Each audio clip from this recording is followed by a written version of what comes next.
David Beckham went from hero to villain overnight. After the red card against Argentina, Michael Owen announced himself to the world with one of the greatest England goals ever scored. And just like that, it was over.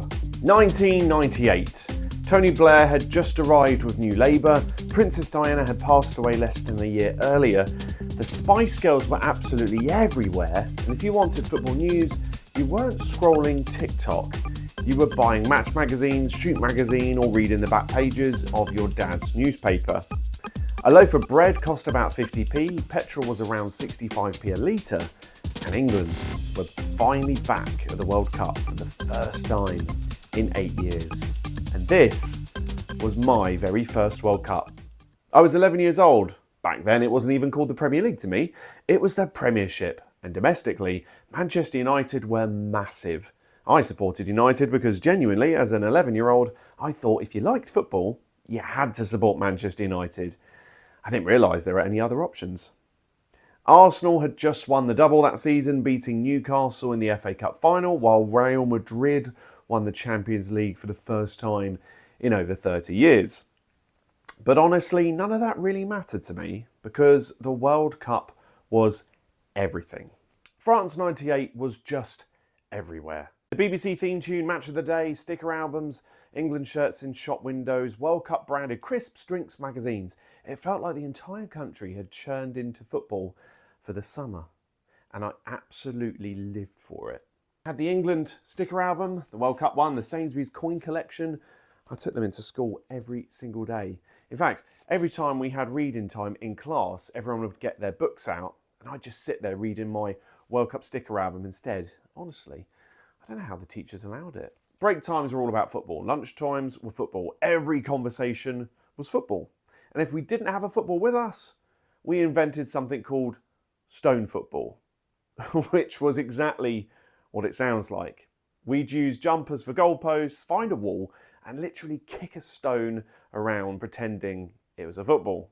Looking back at it now, it was absolutely ridiculous and a bit painful. But we didn't care. We just wanted to play football. That was life in 1998.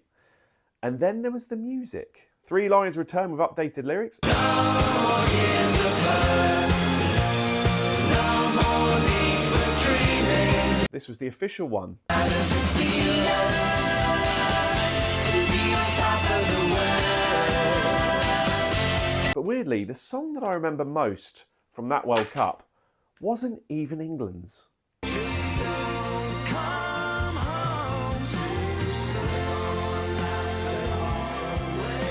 I remember watching the music video on Live and Kicking and just being fascinated by it.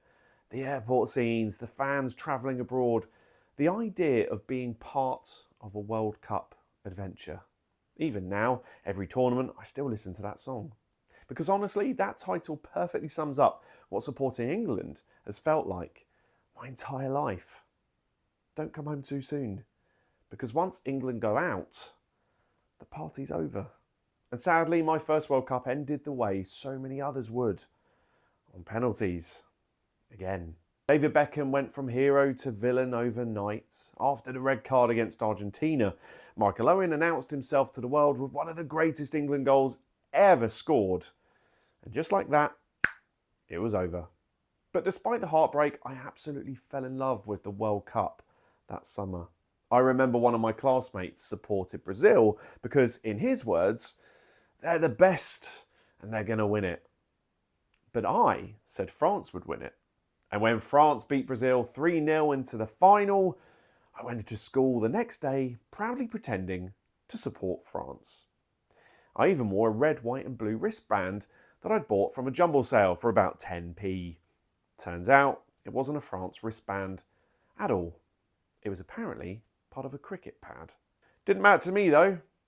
For one glorious day in 1998, I was a World Cup winner.